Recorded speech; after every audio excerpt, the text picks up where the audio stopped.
ইডলি বা দোসা বানালে যেই ডালটা সবসময় সাথে বানাতেই হয় সেটা হচ্ছে সাম্বার ডাল। আমাদের বাড়িতে কিন্তু সাম্বার ডালটা এমনি এমনি হয়। আমার মাও খেতে ভীষণ ভালোবাসে, আর এখন আমার বড় খেতে ভীষণ ভালোবাসে। হ্যালো, নমস্কার, welcome to its by Madhulika, easy and tasty recipes by Madhulika. আজকে আমি বানাতে চলেছি সাম্বার, একটা টক মিষ্টি ডাল যেটা খেতে আমাদের সকলের ভালো লাগে। সাম্বার মশলাটা সবসময় আমরা বাজার থেকে কিনে থাকি। আজকে আমি সাম্বার মশালার রেসিপিও শেয়ার করছি। চলুন রান্নাটা শুরু করা যাক। প্রথমেই বানিয়ে নেব সাম্বার মশালা। এর জন্য প্রথমে একটা ফ্রাইং প্যানে নেব 1 টেবিল চামচ গোটা ধনে, হাফ টেবিল চামচ গোটা জিরে, হাফ টেবিল চামচ কালো সর্ষে, হাফ টেবিল চামচ বিউলির ডাল, হাফ টেবিল চামচ অরহর ডাল, হাফ টেবিল চামচ ছোলার ডাল, 7 থেকে 8 দানা গোলমরিচ, হাফ চা চামচ মেথি দানা, শুকনো লঙ্কা 7টা থেকে 8টা, কারি পাতা আমি 3টে থেকে 4টে ডাল নিয়েছি। এইভাবে টানলেই পাতাগুলো বেরিয়ে আসে। পাতাগুলো ছাড়িয়ে দিয়ে দিচ্ছি। এতক্ষণ ধরে গ্যাস বন্ধ ছিল, এবারে কিন্তু গ্যাসটা জ্বালিয়ে এটাকে শুকনো কড়াইয়ে, শুকনো খোলায় নেড়ে ভেজে নিতে হবে যতক্ষণ না খুব সুন্দর একটা গন্ধ বেরোয়। ক্রমাগত দাঁড়িয়ে এটা ভাজতে হবে যাতে পুড়ে না যায়। মশলাগুলো যখন ভাজা ভাজা হয়ে যাবে আর খুব সুন্দর একটা গন্ধ বেরোবে, তখন ঠান্ডা করে মিক্সি জারের মধ্যে নিয়ে নেব। 1 চা চামচ হলুদ গুঁড়ো দেব, আর 1/4 চা চামচ হিং দেব। আমি যে হিংটা দেখাচ্ছি সেই হিংটা পেলে কিন্তু সেটাই দেবেন, এটাতে খুব সুন্দর একটা গন্ধ আসে। বাজারের গুঁড়ো হিঙে কিন্তু ওই গন্ধটা আসবে না। সাম্বার মশলা যতটা লাগবে ততটা নিয়ে ইউজ করার পরে বাকিটা একটা এয়ারটাইট কন্টেইনারে ফ্রিজে রেখে দিলে 1 মাসের মতো থাকবে। এবারে শুরু করা যাক সাম্বারটা। তার জন্য সবজি কেটে নিতে হবে। নিয়ে নিয়েছি বেগুন, 1 থেকে 1.5 কাপ মতো বেগুন একটু বড় বড় করে কেটে দিচ্ছি। ছোট করে কাটলে খুব তাড়াতাড়ি গলে যাবে, সেজন্য বড় করে কেটে দিলাম। ভিন্ডি 2 থেকে 3 টুকরো করে কেটে নেব, এটাও 1.5 কাপ মতো দেব। সব সবজি আমি 1-1.5 কাপ মতো দিচ্ছি। নিয়ে নিয়েছি পেঁয়াজ, একটু ছোট ছোট পেঁয়াজগুলো নিয়ে নিয়েছি। আমি সাম্বার পেঁয়াজ নিইনি, এই পেঁয়াজগুলো সাম্বারের মধ্যে ফুটিয়ে খেতে খুব ভালো লাগে, এটা আমাদের সকলের খুব ফেভারিট। 1.5 কাপ মতো সজনে ডাঁটা নিয়ে নিয়েছি এরকম সাইজের কেটে। কুমড়ো নিয়ে নিয়েছি 1 কাপ মতো। এই কয়টা সবজি আমি নিয়েছি। আপনারা চাইলে আপনাদের পছন্দ মতো সবজি দিতে পারেন, পেঁপে দিতে পারেন, ফুলকপি দিতে পারেন, বিনস দিতে পারেন, গাজর দিতে পারেন। একটা মাঝারি সাইজের টমেটো এইভাবে ফাইনলি চপ করে নিচ্ছি। সবজি আপনারা আপনাদের পছন্দ মতো বেশি কম করে নিতে পারেন, এবং যেই সবজি বাড়িতে আছে সেই সবজি দিয়েই বানাতে পারেন, তাই বলে উচ্ছে দেবেন না।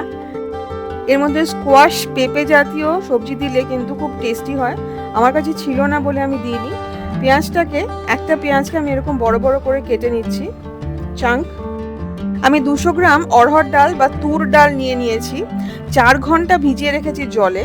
তারপরে আমি এটাকে প্রেসার কুকারে রান্না করে নিয়েছি 4 কাপ জল দিয়ে।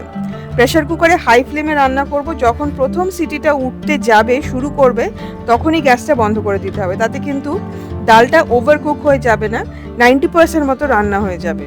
ডালটা যদি ভালো করে ভেজানো হয় তাহলে কিন্তু এইটুকু সময় প্রেসার কুক করলেই হয়। বাইরেও আপনারা সিদ্ধ করে নিতে পারেন, তবে সময়টা অনেক বেশি লাগে। দেখুন, ডালটা কিন্তু গলে যায়নি, ভিজিয়ে রাখলে ডালটা অনেক তাড়াতাড়ি সিদ্ধ হয়ে যায়। আমি সেই জন্য একটা সিটিও ওঠা অবধি অপেক্ষা করিনি। ডালটাকে একটা ডালের কাঁটা দিয়ে এইভাবে একটু ঘেটে নেব। এবারে সবজিগুলো দিয়ে দেবো এক এক করে। প্রথমেই দিলাম কুমড়ো, তারপরে দিচ্ছি সজনে ডাঁটা, বেগুন, ভিন্ডি। নুন দিতে হবে স্বাদ মতো। আমি এখানে 1 টেবিল চামচ নুন দিচ্ছি। এবার এক এক করে দিয়ে দেব মশলাগুলো। হলুদ গুঁড়ো দেবো 1 চা চামচ, ভালো করে মিশিয়ে নেব একবার। আর তারপরে দিয়ে দেব সাম্বার মশলা, 2 টেবিল চামচ সাম্বার মশলা দিয়ে দেব। ভালো করে মিশিয়ে এবার ডালের সাথে সবজিগুলোকে সিদ্ধ করতে হবে। ডালও সিদ্ধ হবে, কারণ ডালটাও পুরো সিদ্ধ হয়নি, আর সবজিগুলো একদম সিদ্ধ হয়ে যাবে। 10 মিনিটের মধ্যেই মোটামুটি সিদ্ধ হয়ে যায়। সবজিগুলো দেওয়ার 2 থেকে 3 মিনিট বাদে পেঁয়াজটা দিয়ে দেবো, ছোট ছোট পেঁয়াজগুলো। এটা একদম নরম হয়ে যায়, এবং এটা খেতে এত ভালো লাগে যে বাড়ির প্রত্যেকের জন্য 2টো করে পেঁয়াজ তো দিতেই হয়। সাম্বারে আমি 2বার ফোড়ন দিই। প্রথম ফোড়নের জন্য একটা ফ্রাইং প্যানে 1 টেবিল চামচ তেল নিয়ে তার মধ্যে বড় বড় করে কেটে রাখা পেঁয়াজ আর টমেটোটা দিয়ে নেড়ে নিতে হবে যতক্ষণ না টমেটোটা নরম হচ্ছে।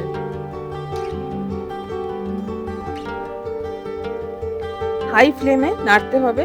টমেটোটা যখন নরম হয়ে গেছে তখন এই মিশ্রণটা ডালের মধ্যে দিয়ে দিতে হবে। এবারে এর সাথেই ডালটা ফুটবে, তাতে কিন্তু খুব সুন্দর একটা টেস্ট আসবে। যতক্ষণে ডালটা ফুটছে এবারে সেকেন্ড ফোড়নটা রেডি করে নেওয়া যাক। এটা খুব ইম্পর্টেন্ট, এটাই সাম্বারের টেস্টটা দেবে। তার জন্য দিয়ে দেব প্রথমে মেথি, হাফ চা চামচ মেথি, হাফ চা চামচ কালো সর্ষে। যখন খুব সুন্দর একটা গন্ধ বেরোবে দিয়ে দেব শুকনো লঙ্কা 3টে থেকে 4টে। লঙ্কাটা দিয়ে ভাজতে হবে, খুব সুন্দর একটা গন্ধ বেরোবে মেথি, শুকনো লঙ্কা, সর্ষে। এবারে দিয়ে দেবো কারি পাতা।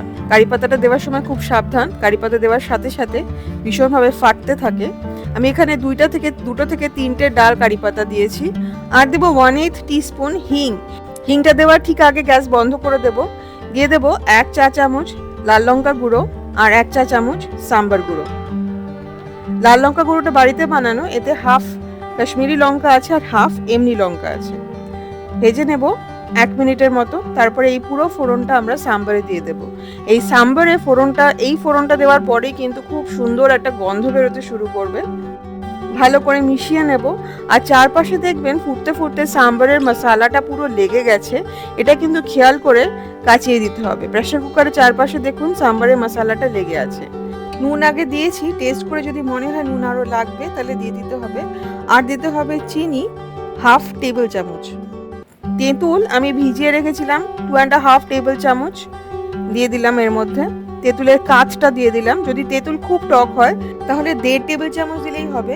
খুব ভালো করে মিশিয়ে ফোটাতে হবে 3 থেকে 4 মিনিট। ডাল যত ফোটাবেন টেস্ট কিন্তু তত ভালো হবে।